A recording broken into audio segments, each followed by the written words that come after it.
یا کوئی آپ سے خطاب کرے گا. اچھا. لیکن بہرحال اب وکیل جو تھے وہ بھی آ جاتے تھے باہر اور ان کا لمبی تقریر کرتے تھے.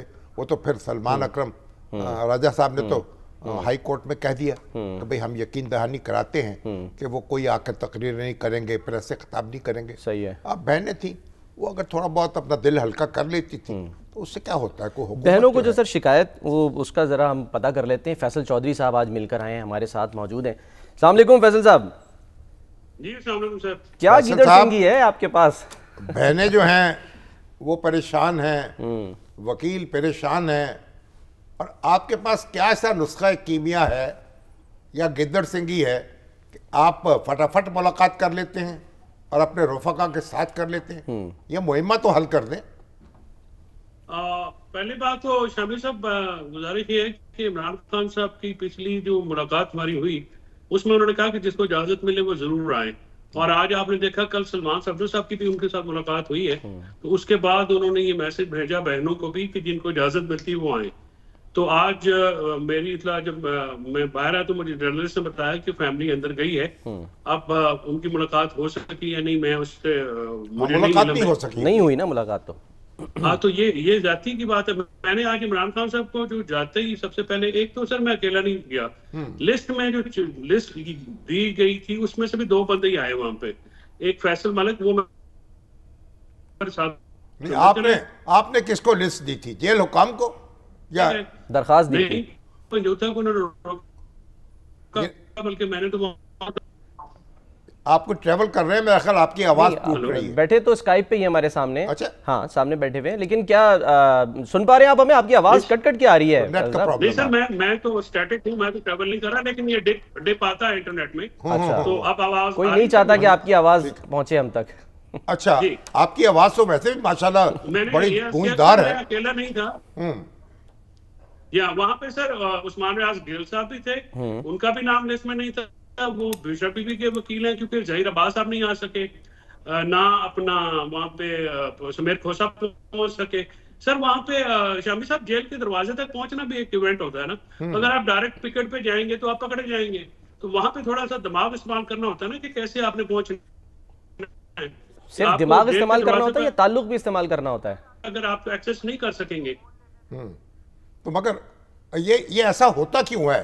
تو ذرا تھوڑا لوکل ہونے کا بھی فائدہ ہوتا ہے کہ آپ کو تھوڑا پتہ ہے اپنا پہ پڑھا کہ کدھر جا رہے ہیں. میں نے کہا شادی پہ جا رہا ہوں. تو خان صاحب خیریت سے ہیں؟ تو وہ پھر وہاں پہ اکثر ملاقات. خان صاحب ٹھیک ہے جی, الحمدللہ صحت ان کی ٹھیک ہے. پشا بی بی اور عمران خان صاحب دونوں سے ملاقات ہوئی. اچھا, سحر اصل گفتگو بھی ہوئی. عمران خان صاحب نے میسج بھی اپنا جو دیا ہے وہ دیکھیے. شامی صاحب آپ کی جو آپ پہلے جو فرما رہے تھے, عمران خان صاحب ایک سیاسی شخصیت ہے. جب میاں نواز شریف صاحب اندر تھے کوٹ لکھپت میں, تو آپ سب لوگ جا کے مل لیتے تھے, ان کے رفقا کار بھی ملتے تھے. ایون بلاول بھٹو کی سربراہی میں اپوزیشن کا وفد بھی گیا ان سے ملنے. تو گزارش یہ ہے کہ 3 دفعہ فیملی میٹنگ ہوتی تھی, اور پھر وہ ہاسپٹل میں بھی شفٹ رہے, 6-7 مہینے وہ بیڈ پہ بھی رہے. تو عمران خان صاحب کی فیملی کو نہ ملنے دینا یہ بڑی زیادتی کی بات ہے. بہنوں کو ایکسیس ہونی چاہیے, پیغام رسانی ہو نہ ہو, ان کی ملاقات ان کا حق بنتا ہے, اور عمران خان صاحب کا بھی انڈر دا لا حق بنتا ہے. یہ جو خان صاحب سے جب آپ نے کہا, کیا انہوں نے کیا کہا, کیا تشویش کا اظہار کیا, کیا کہا کہ بہنوں کو کیوں نہیں ملنے دیا جا رہا ہے, اس پر کیا کریں؟ انہوں نے کل بھی, کیونکہ سلمان صفدر صاحب اس پہ بریفنگ دے چکے تھے ان کو, تو انہوں نے یہ کہا کہ وہاں پہ ان کو جو سینئر لیگل کمیٹی کے لوگ ہیں وہ, اور جو پارلیمنٹ میں موجود لوگ وہ بیٹھے اور جسٹس صاحب کو خط بھی لکھے, اور اس کے بعد عدلیہ ختم ہو چکی ہے, اور جو ہمارا خدشہ تھا اور یہ ہمارے ساتھ جو کام کیا جا رہا ہے, یہ جو معاملات ہیں, ان چیزوں کو جو ہے وہ بالکل اٹھایا جائے. پھر اٹھا کے کیا کیا جائے؟ دیکھیے سر, ہم تو تگو کر سکتے ہیں نا, ہم عدالتوں میں جا سکتے ہیں. شامی صاحب ہم تو ایک پولیٹیکل پارٹی ہیں, یہ ہمارے لیڈر عمران خان صاحب اندر ہیں. دیکھیے نا, میرا تو صرف ایک ہی نقطہ ہے, وہ نقطہ یہ ہے, یا میرا ایک ہی ایجنڈا پوائنٹ ہے, وہ عمران خان صاحب کی رہائی ہے, پوشا بی بی کی رہائی ہے. اس کے لیے تمام لوگوں کو اکٹھا ہو کے ان چیزوں سے نکل کے ایک مربوط قابل عمل سیاسی لائق عمل دینا پڑے گا, جو کہ اس وقت تک ہم نہیں دے سکے. لوگ جو ہیں وہ دیکھنا چاہتے ہیں کہ ہماری اسٹریٹجی کیا ہوگی. اب اسٹریٹجی ظاہر ہے, اسٹریٹجی تو یہی ایک ہو سکتی ہے کہ جی عمران خان کے ساتھ تو پورا پاکستان ہے، اور جب اگر گرینڈ الائنس بنانے کی بات ہو رہی تھی اب وہ گرینڈ الائنس کا معاملہ تو ختم ہو گیا، ماحول بنانا تو جے یو آئی تو تیار نہیں ہے آپ کے ساتھ اتحاد کرنے پر. خان صاحب نے کیا گرینڈ الائنس تو بن نہیں سکے گا. سیاست میں کبھی حرف آخر نہیں ہوتا. نہیں دیکھیے، اگر جے یو آئی ایک علیحدہ سے بھی بات کرتی ہے، ہم علیحدہ سے کرتے ہیں، ہمارا مطمع نظر جو ہے نا وہ الیکشن کی چوری پہ پروگرام اکٹھا کے عمران خان صاحب نے آج اس پہ بات کی ہے. انہوں نے یہ کہا کہ جے یو آئی جو ہے اگر وہ علیحدہ بھی کرے گی تو کسی موقع پہ ہم مل بھی سکتے ہیں. میری کوشش یہ تھی کہ گرینڈ اپوزیشن الائنس کو الیکشن کے میٹر پہ سارا اکٹھا کرے، لیکن سر جے یو آئی کو ایک الاؤنس تو دینا پڑے گا نا پی ٹی آئی کو، وہ یہ کہ عمران خان صاحب جیل میں ہیں. اب اگر آپ یہ کہیں کہ آپ ہر سوال کا جواب ان سے مانگے تو اسد قیصر صاحب کو تو 6-7 مہینے سے ملنے میں نہیں دیا گیا. تو یا تو پھر یہ بھی اگر ملاقاتیں اور یہ بھی ہونی ہے، اس کے لیے بھی ایک جوائنٹ ایفرٹ کرنے کی ضرورت ہے. تو تھوڑا سا یہ انڈلجنس ہوتی ہے، یہ دوبارہ انڈلج ہو جائیں گے، دوبارہ جو ہے معاملات کو انگیج کیا جا سکتا ہے. مولانا صاحب اور سیاست میں کوئی حرف آخر تو ہوتا نہیں ہے، لہٰذا یہ چیزیں جو ہیں وہ ہوتی رہتی ہیں اور ہوں گی بھی انشاءاللہ. دیکھیں گرینڈ الائنس کی بات تو الگ ہے، آپ کی تو اپنی پارٹی میں جوتوں میں دال بٹ رہی ہے، کوئی کچھ کہہ رہا ہے، کوئی کچھ کہہ رہا ہے. تو خان صاحب نے اس کا کوئی نوٹس نہیں لیا کہ اس کا کوئی کس طریقے سے اپنے پارٹی کے لوگوں کو قابو کر سکتے ہیں یا ان کو کسی ڈسپلن کا پابند بنا سکتے ہیں؟ دیکھیے یہ تو پھر تھوڑا پارٹی کے لوگوں کو بھی خیال کرنا چاہیے نا. اگر عمران خان صاحب اندر ہیں تو ان کو نہیں باہر یہ گفتگو دے کے تاثر دینا چاہیے. میں وہی تو کہہ رہا ہوں، اس سے جو اصل ایجنڈا ہے عمران خان صاحب کی رہائی، اس سے توجہ ہٹ جاتی ہے. تو اگر آپ آپس میں جو ہے وہ کھینچا تانی شروع کریں گے تو اس سے جماعت کا بھی تاثر ٹھیک نہیں جاتا. تو جو لیڈرشپ ہے ان کو تھوڑا سا اپنے رویوں کے اوپر ایک تو اپنی جو انا ہے نا اس کو بھی نیچے رکھنا. دیکھیے سیاست میں سب کو ساتھ لے کے چلنا ہوتا ہے. اب کوئی جو ہے اتنی بڑی انا کا تو مالک ہو نہیں سکتا کسی بھی پولیٹیکل پارٹی پہ کہ وہ اکیلا چلے. اکیلا چلنے والا شخص تو قابل قبول نہیں ہوتا. پولیٹیکل پارٹیز میں تو شامل سب ہر قسم کے لوگ ہوتے ہیں، ان کو ساتھ لے کے چلنا ہوتا ہے، مطمع نظر ہوتا ہے، مختلف قسم کی چیز ہوتی ہے. تو یہ ساری چیز کو جو ہے سلسلہ وہ کرنا پڑتا ہے. اب کیا ڈیسائیڈ ہوا؟ عید کے بعد کہا جا رہا تھا نا کہ تحریک ہوگی، چلے گرینڈ لائن صحیح بنا، لال جھنڈی دکھا دی مولانا صاحب نے. تو اب اپنے طور پہ پاکستان تحریک انصاف کیا کرے گی؟ کوئی احتجاج کرے گی، کوئی تحریک شروع کرے گی، یا بس سب کچھ جو ہے وہ ٹھنڈا ہو گیا معاملہ؟ نہیں، ہم اس پہ جو مختلف رائے عمل ہیں ہمارے اوپر، وہ کچھ چیزیں ایسی آئیں گی آپ کو نیئر فیوچر میں اور آپ کو بھی مزہ آئے گا. تو پالیٹکس جو ہے وہ روزانہ ایک نیا دن ہوتا ہے، نئی پالیسی ہوتی ہے، نئی چیز ہوتی ہے. تو انشاءاللہ اب تک تو کوئی نیا دن نہیں آیا، اب تک تو کوئی پالیسی کامیاب بظاہر جو آپ کے جو مخالفین ہیں وہ یہ کہہ رہے ہیں کہ کامیاب ہو ہی نہیں رہی ہے. آپ دیکھ لیں معیشت جو ہے وہ پیروں پر کھڑی ہے، ٹیکسٹائل جو ہے وہ اپنی بلند ترین سطح پر پہنچ گئی ہے، وزیر اعظم دورے کر رہے ہیں اور آرمی چیف کی آنکھ کا وہ تارا ہیں. تو پھر اس وقت ایسا کیا ہو رہا ہے جس کے خلاف پھر آپ باہر نکلیں گے سوائے ایک رہائی کے معاملے کو؟ سلمان صاحب پہلے تو میں آپ کی بسادہ احترام آپ کی ہر بات سے ڈفر کرتا ہوں. اکانومی کہاں پہ کھڑی ہے؟ ٹیکسٹائل پاکستان کا فارغ ہو چکا ہے، فیصل آباد میں لومیں بند ہیں، ٹیکسٹائل 33% ٹیکسٹائل بند ہو چکی ہے. اس بار جو ہے وہ آپ دیکھیے گا کہ سردیوں میں کپاس کی ییلڈ کتنی آئی ہے. اور جو شہباز شریف صاحب تو دورے یہ تو پورا خاندان دورہ ہی کرتا رہتا ہے. آپ مجھے بتائیے فورن ڈائریکٹ انویسٹمنٹ کتنی آئی ہے پاکستان میں؟ پاکستان کے گروتھ ریٹ اس وقت کتنا ہے؟ پاکستان میں جب تک باہر سے لوگ آ کے انویسٹ نہیں کریں گے، اور انویسٹ تب تک نہیں کریں گے جب تک آپ اس کو ایک مثال کے طور پہ ترسیلات زر روکنے کی کوشش کی گئی پاکستان تحریک انصاف کی طرف سے، وہ تو زیادہ آ گئی، وہ تو اور زیادہ، یہ ریکارڈ قائم ہو گیا اس کا. تو ایک مہینے کے اندر اس کی بھی وجوہات سن لیجئے. اب کیا ترسیلات زر کے علاوہ جب تک آپ جو ہیں وہ اپنا باہر نہیں آئیں گے، جب تک آپ فورن ڈائریکٹ انویسٹمنٹ نہیں آئے گی، تب تک ترسیلات زر کیا ہو اور کیوں زیادہ آ رہے ہیں؟ اس کی وجہ یہ ہے کہ ملک میں کاروبار ختم ہو گیا ہے، روزگار ختم ہو گیا ہے، ملک میں کسی قسم کی انویسٹمنٹ نہیں آ رہی، پراپرٹی کا کام بھی زیرو چلا گیا جو کہ ہمارے یہاں پہ کبھی مٹا ہوا ہی نہیں. اور بہت ساری چیزیں جو ہیں پاکستان میں ایک سٹیگننسی کے اوپر آ گئی، معاشی جمود ہے. تو یہ جمود تب تک نہیں ٹوٹے گا جب تک آپ ایک عدم استحکام، جو سیاسی عدم استحکام ہے، اس کو نہیں ختم کریں گے. اور سیاسی عدم استحکام کو ختم کرنے کے لیے عمران خان صاحب نے آج بھی کہا ہے کہ فوج اکیلے ملک کو جو ہے وہ متحد نہیں رکھ سکتی، ان کے لیے عوام کی ضرورت ہوتی ہے، اور عوام پی ٹی آئی کے ساتھ ہیں. 8 فروری کو انہوں نے ہمیں میچ جتایا ہے، ہم میچ جیتے ہیں، عوام فوج کے ساتھ ہیں اور اوورسیز پاکستانی بھی فوج کے ساتھ ہیں. یہ تو ہم نے مثالیں دیکھ لی ہیں نا چند دنوں کے اندر، جس طرح سے جو معاملات سامنے آ رہے ہیں. حضور کون سے اوورسیز پاکستانیز نے ادھر کتنی انویسٹمنٹ کی ہے؟ میں تو آپ سے وہی تو عرض کر رہا ہوں کہ کتنی فیصل صاحب یہ تو دعوے ہیں نا آپ کے، کسی آپ کا ایک دعویٰ ہے، آپ کے مخالفوں کا دوسرا دعویٰ ہے، مگر عوام جو ہیں آپ ہر ایک کے حقائق اپنے اپنے ہیں، اس کو اس سے قطع نظر آپ تو یہ بتائیں کہ آپ نے بانی پی ٹی آئی کو باہر کیسے لے کے آنا ہے، عدالتوں میں کیسے مقدمے لڑنے ہیں، آپ تو سیاست کی باتیں کر رہے ہیں، وکالت کو بھول رہے ہیں۔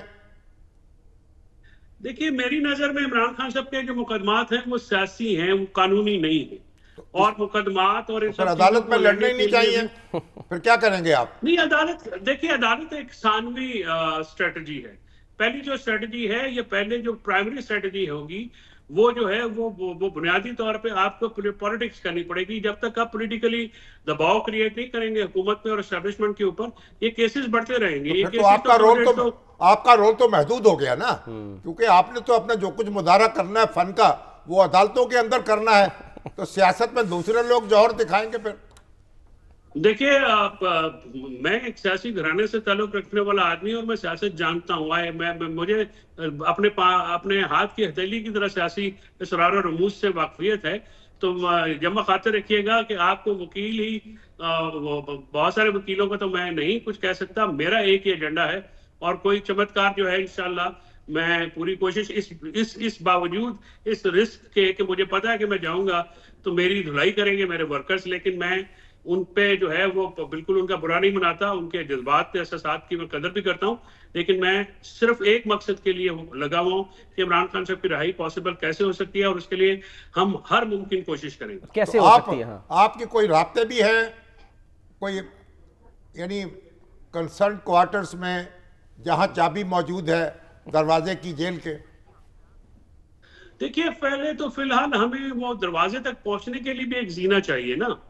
اگر آپ نے وہاں پہ جب آپ سیاسی دباؤ کریٹ کریں گے تو پھر ہی وہاں تک پہنچیں گے، باقی باتیں تو بات کی ہیں۔ پہلے تو سب سے پہلے تو ماحول بنانا ہے، سب سے پہلے تو میری اپنی پارٹی سے جو ان کے قابرین ہیں میری پارٹی کے، ان سے میری گزارش یہ ہے کہ آپ سب کچھ چھوڑ چھاڑ کے ایک سیاسی ماحول بنائیے تاکہ پھر ہم سیاسی طور پہ آگے بڑھ سکیں۔ اس کے لیے جو دوسری آوازیں ہیں ان کو بالکل ساتھ میں آنا چاہیے تاکہ آپ کی آواز جو ہے وہ ملے اور اس میں آواز بلند ہو۔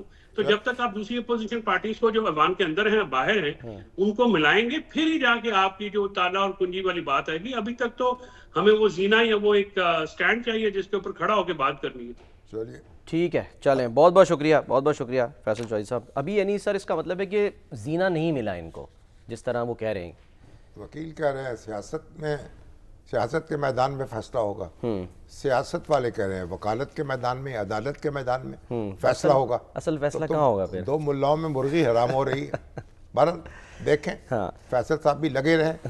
شامی صاحب کل جو کچھ ہوا ہے، جس طرح سے مولانا صاحب ہم کہہ رہے تھے، آپ بھی یہ جی لال جھنڈی دکھا دی، اتحاد نہیں بن پایا، کیا اب تحریک انصاف غیر اہم ہو گئی ہے، ارریلیونٹ ہو گئی ہے موجودہ تناظر میں؟ کیا ہوا؟ جو کچھ نہیں ہو پا رہا، اس کے سارے ارکان جو ہیں وہ غائب ہو گئے۔ پاکستان کی آبادی کم ہو گئی، نہیں کوئی ایٹم بم چل گیا یہاں، لوگ یہاں موجود نہیں ہیں، جو ان کے ساتھ والے ہیں وہاں موجود نہیں ہیں، گنڈا پور وہاں موجود نہیں ہے، ان کی حکومت نہیں ہے، سینٹ میں قومی اسمبلی میں وہ گونج رہے ہیں۔ تو مطلب اس سے یہ تو اب حکمت عملی کا معاملہ ہے، مولانا کا اپنا فیصلہ ہے، ظاہر ہے۔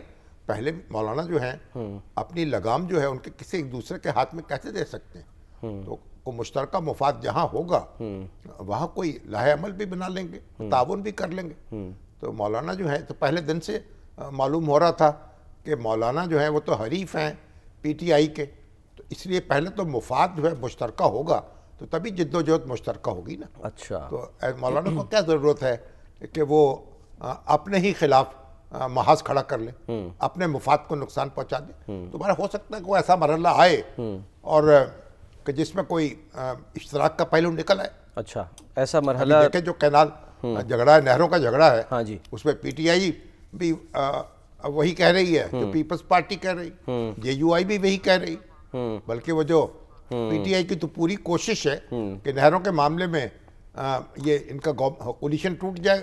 وہ تو پیپلز پارٹی کو چڑھانے کی کوشش کرتے ہیں، دباؤ میں لانے کی کوشش کرتے ہیں کہ وہ حکومت چھوڑ دے تاکہ یہ سارا چوراہے کی ہڈیاں پھوٹ جائے۔ آج سینیٹر شبلی فراز صاحب بھی کافی جو ہیں گرجے برسے ہیں، اور سینٹ ظاہر میں ہے کافی ہنگامہ رہا آج. ہاں، لیکن یہ کہ سینٹ میں پھر کوئی کارروائی تو نہیں ہو سکی، مگر ان کی توقع یہ ہے کہ یہ معاملہ سارا جو ہے چوپٹ ہو جائے. اب تو یہ کہ سندھ اسمبلی نے ایک ریزولوشن آیا جس میں چشمہ رائٹ کینال بینک جو ہے، رائٹ بینک کینال جو ہے، جی ہاں، وہ کیا معاملہ اس ہے کو بھی ڈال دیا اس کے اندر، جبکہ وہ اس پہ تو کوئی جھگڑا ہی نہیں ہے، وہ تو بننی ہے. اچھا. اب وہ کسی نے سندھ کے جیالے نے اپنی قرارداد میں صوبائی اسمبلی کی، اور اس نہر کا نام بھی لکھ دیا. تو بیرسٹر جو ہمارے ہیں محمد علی سیف صاحب صاحب کہہ رہے ہیں جی سندھ حکومت اپنا مقدمہ وفاق اور پنجاب کے ساتھ وہ لڑے. پھر غصے میں آ گئے. تو بہرحال وہ تو نہر جو ہے کے پی کے کا پانی اس کو تو مل نہیں رہا، اس کا حصہ ملنا چاہیے. نہر ملے گی تو اس کا حصے کا پانی پورا ہوگا. 91 میں جو ہے یہ طے پایا تھا، اس میں تو کوئی جھگڑا ہے نہیں. اچھا سر، مراد علی شاہ صاحب جو ہیں وہ آج انہوں نے بڑا دو ٹوک یعنی کہ واضح اعلان کیا. کیا انہوں نے فرمایا، کیا کہا انہوں نے، پہلے ذرا سنتے ہیں. وہ کنال کے پروجیکٹس کو سندھ حکومت، پاکستان پیپلز پارٹی سندھ کے لوگوں کی طاقت کی وجہ سے، پاکستان کے لوگوں کی طاقت کی وجہ سے کبھی بننے نہیں دے. لیکن اس بات پہ میں خوش ہوں کہ انہوں نے اس کو ابھی تک ختم کیوں نہیں کیا. کہ ایک ہی کاز ہے ہمارا، ان کنالز کو روکنا ہے. اس لیے کیوں روکنا ہے؟ اس نہیں کہ پسند نہیں ہے کنال روکنا، اس لیے کہ یہ اس ملک کی بہتری کے لیے نہیں ہے. ہم دوسرے صوبے اپر رائپیرین جو ہے اس سے ناخوش ہیں کہ انہوں نے یہ بدگمانی پیدا کی کہ خامخواہ کے افتتاح دکھا کے، جو کہ افتتاح بھی نہیں تھے. وہ پتہ چل گیا سب کو کہ افتتاح بھی وہ نہیں تھے. پروجیکٹ کا اپروول ایکنک میں نومبر سے رکا ہوا ہے، ایکنک نے اپروو نہیں کیا. وزیر اعظم صاحب سے اور میاں محمد نواز شریف صاحب سے ہمیں ڈائریکشنز آئی ہیں کہ آپ انگیج کریں. ہم نے اسی وقت اس کو ویلکم کیا. اور میں وفاقی حکومت سے یہ ضرور کہوں گا کہ چیزیں درست نہیں ہیں اس وقت، انہیں جلد ایکشن لینا، احتجاج کریں، ضرور کریں، لیکن جو لوگوں کو تکلیف آ رہی ہے اس کا بھی تھوڑا سا خیال کریں. پنجاب حکومت نے پچھلے سال بھی نہیں خریدی، اس سال بھی نہیں خریدی، اسکیمیں اناؤنس کر رہی ہے. جب شہباز شریف صاحب نے ہدایت دی تھی، رانا ثناء اللہ نے 2 دفعہ رابطہ کر لیا شرجیل انعام میمن صاحب سے، بات چیت شروع ہو گئی کہ اچھا جی ٹھیک ہے کمیٹی بنا کے ہم فیصلہ کریں گے. پھر سر آج دوبارہ سے اتنا سخت بیان، اس کی کیا وجہ ہے؟ کیوں زندگی موت کا مسئلہ ہے؟ کانفرنس جماتے ہیں اور وہ ہنگامہ اٹھائے ہوئے ہیں. وکیل جو ہیں وکلا کیا کہتے ہیں، بیگانے کی شادی میں عبداللہ دیوانہ، بیگانی شادی میں عبداللہ دیوانہ.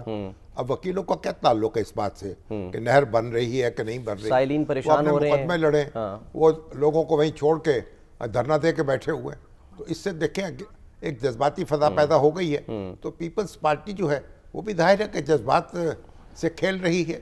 اپنی کانسٹیٹوئنسی جو ہے اس میں اپنا اعتماد برقرار رکھنا چاہتی ہے. سر جب پیپلز پارٹی احتجاج کر رہی ہے اور ہر فورم پہ یہ بات کرنے کی کوشش کر رہی ہے، تو پھر وکلا ہوں یا قوم پرست جماعتیں ہوں، ان کو کس چیز کا یعنی کہ خدشہ ہے کہ وہ خود احتجاج کر رہے ہیں؟ وہ اپنی سیاست کر رہے ہیں، وہ اپنی سیاست کر رہے ہیں، وہ اپنی طاقت میں اضافہ کر رہے ہیں. وہ سمجھتے ہیں پیپلز پارٹی کو ہم دباؤ میں لا رہے ہیں تو ہمارے ووٹ بڑھ جائیں گے 4. تو یہ ہر ایک سیاست کا کھیل ہے. اور مگر اس میں تو بڑی دلچسپ، اب یہ اس کا ایک اور فائدہ تو ہوا ہے نا حکومت کو. وہ کیا کہ پی ٹی آئی جو ہے وہ یعنی بیک پیج پہ چلی گئی ہے. اچھا، فرنٹ پیج پہ پیپلز پارٹی ہے اور مسلم لیگ نون ہے. مراد علی شاہ صاحب ہیں اور نصر اللہ خان رانا ثناء اللہ ہیں. اور پھر وہ ہمارے شرجیل میمن ہیں یا عظمہ بخاری ہیں.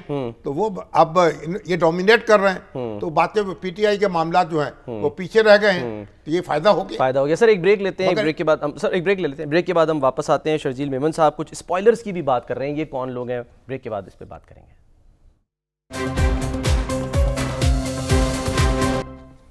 ویلکم بیک جی. شرجیل انعام میمن صاحب اس نہری پانی کے مسئلے کو لے کر فرماتے ہیں کہ جی کچھ اسپوائلرز ہیں، کچھ لوگ ہیں اسپوائلرز ہیں جو کہ اس مسئلے کو حل نہیں ہونے دینا چاہتے. وہ کیا کہہ رہے ہیں ذرا وہ سنتے ہیں. میرے خیال سے کہ وہ باتوں کو بنانا نہیں چاہتے، یا ان کا کوئی ذاتی جھگڑا ہے آپس میں فیڈرل گورنمنٹ سے، پنجاب گورنمنٹ کا، کہ وہ چاہتے ہیں کہ جی یہ چیزیں اسپوائل ہوں، وہ کوئی گرم بات کریں، ہم اس پہ انہی کے فیلڈ میں کھیل کے ہم بھی کوئی غلط بات کریں. وہ چاہتے ہیں کہ جی ایسے پیپلز پارٹی یا پی ایم ایل این میں اس حد تک حالات خراب ہوں کہ باتیں کہیں اور نیچ پہ جائیں. تو میں چاہتا ہوں، اپیل کروں گا پرائم منسٹر صاحب سے، اور میں اپیل کروں گا میاں نواز شریف صاحب سے، میں ان دونوں لیڈران سے اپیل کروں گا کہ جو آپ کی ہیں باقی یہ کچھ اسپوائلرز، ان کو بڑے مؤدبانہ الفاظ میں ان کو سمجھائیں. اور اگر یہی روش رہی اور پھر ہماری طرف سے بھی اگر شعلہ بیانیاں ہوئیں تو باتیں بنیں گی نہیں. ہماری یہ التجا ہوگی, ہماری یہ گزارش ہوگی تمام پولیٹیکل پارٹیز سے یا باقی جتنی بھی آرگنائزیشنز احتجاج کر رہی ہیں کہ برائے مہربانی روڈوں کو بلاک نہ کریں, سڑکوں کو بلاک نہ کریں. جماعت میں اسپوائلرز موجود ہیں جو نہیں چاہتے. انہوں نے اشارہ کیا کہ جو پنجاب گورنمنٹ جو ہے اس میں اسپوائلرز موجود ہیں. ازما بخاری صاحبہ کی طرف تو نہیں اشارہ کر رہے. اگر وہ کہتے ہیں فیڈرل حکومت ختم ہو گئی تو پنجاب حکومت تو ختم نہیں ہوگی نا. بالکل, پنجاب حکومت تو وہیں کی وہیں رہے گی, اور فیڈرل حکومت ختم ہو جائے تو ان کا خیال ہے کہ پنجاب حکومت کو فائدہ ہوگا اس سے. وہ یہ کہہ رہے ہیں کہ شاید یہ آپس کا کوئی مسئلہ ہے, آپس کا پنجاب اور وفاق کا مسئلہ ہے, مگر سوال یہ ہے سیٹل کر رہے ہیں. وہ تو اپنی جگہ, یہ تو خیر فکر بازی اپنی جگہ ہوتی رہتی ہے. ازما بخاری صاحبہ کی سنیں وہ تو وہاں بھی ماشاءاللہ وہ بھی بہت تیز فکریں بولتی ہیں. لیکن شامی صاحب کو لگتا ہے وہ غلط بات کر رہی ہیں یا وہ درست بات کر رہی ہیں, خاص کر کسانوں کے معاملے کو لے کے کہ جی سندھ میں جو ہے تو آپ. بڑی دلچسپ بات یہ ہے کہ جو ایک کسان جو ہیں گندم اگاتے ہیں نا, سندھ میں بھی اگاتے ہیں. بالکل, وہ گندم جو پیدا ہوتی ہے پاکستان میں اس کا بڑا حصہ تو پنجاب میں پیدا ہوتا ہے, لیکن سندھ میں بھی پیدا ہوتی ہے. اور سندھ میں گندم پہلے کاٹ لی جاتی ہے پنجاب سے. اچھا, مگر سوال یہ سندھ میں بھی امدادی قیمت مقرر نہیں کی, جیسے پنجاب میں سندھ حکومت نے گندم نہیں خریدی. تو سندھ حکومت جو ہے وہ پنجاب کو تانے دے رہی ہے. تو پھر کیوں تانے دے؟ تو مراد علی شاہ صاحب پنجاب کو تانے دے رہے ہیں کہ آپ نے کسانوں کا حلیہ بگاڑ دیا, کہ آپ نے گندم کی قیمت مقرر نہیں کی. تانے یہ دے رہے ہیں کہ آپ گندم نہیں خرید رہے. آئے روز اسکیمز کا اعلان کر رہے ہیں, حالانکہ یہ تو فائدہ مند ہے کسانوں کے لیے. اس کشتی میں تو دونوں سوار ہیں. تو مراد علی شاہ صاحب نے خود بھی یہی کام کیا, لیکن وہاں کیونکہ کسان جو ہے وہ دیہی علاقہ زیادہ ہے اور بڑے بڑے زمیندار زیادہ ہیں, تو میرا خیال اس لیے وہاں کوئی اس طرح کا ہنگامہ نہیں ہے جس طرح پنجاب میں ہے.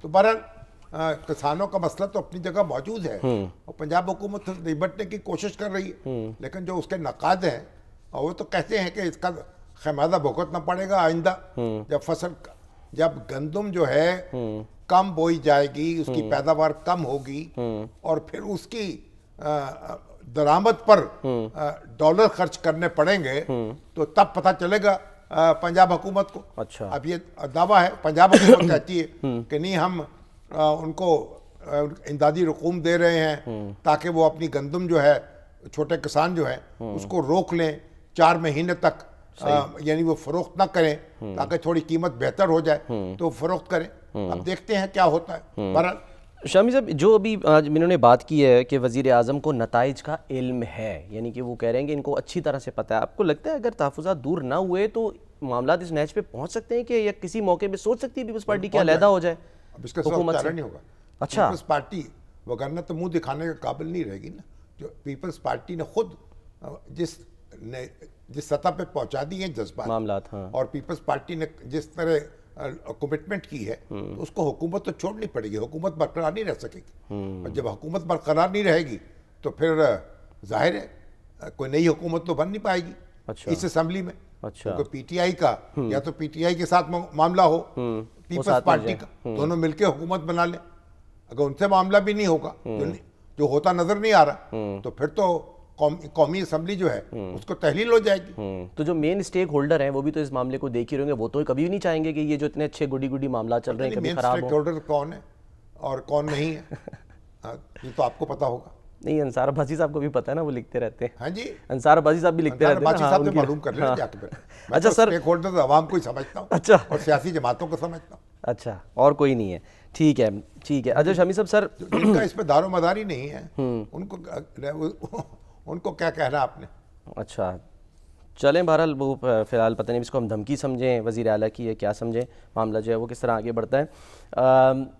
صوبائیت کا تاثر جو ہے وہ شامی صاحب دیا جاتا ہے. مثال کے طور پہ جب ہم اکثر بات کرتے ہیں کہ جی بلوچستان میں نشانہ بنایا جاتا ہے لوگوں کو, وہاں پہ پنجابی لوگوں کو, ہاں جی, تو یہ کہا جاتا ہے کہ جی پنجابی, ہاں جی, یعنی کے پی میں نشانہ بنایا جاتا ہے. کے پی کے لوگ بھی بعض اوقات نشانہ بن جاتے ہیں, لیکن زیادہ تر جو ٹارگٹ ہے تو پنجاب ہے اور سرائکی علاقہ ہے پنجاب کا. آج میں انوار اللہ کاکڑ صاحب جو کہ اس وقت دورے پر ہیں, کاکڑ صاحب آئے تھے جو ہمارے نگران وزیر اعظم ہیں, ہاں جی, انہوں نے پریس کانفرنس سے بھی خطاب کیا. جی ہاں, آج پریس کلب میں موجود تھے. ان سے کل سینئر جرنلسٹ تھے, آپ بھی موجود تھے, میں بھی موجود, تو کافی یعنی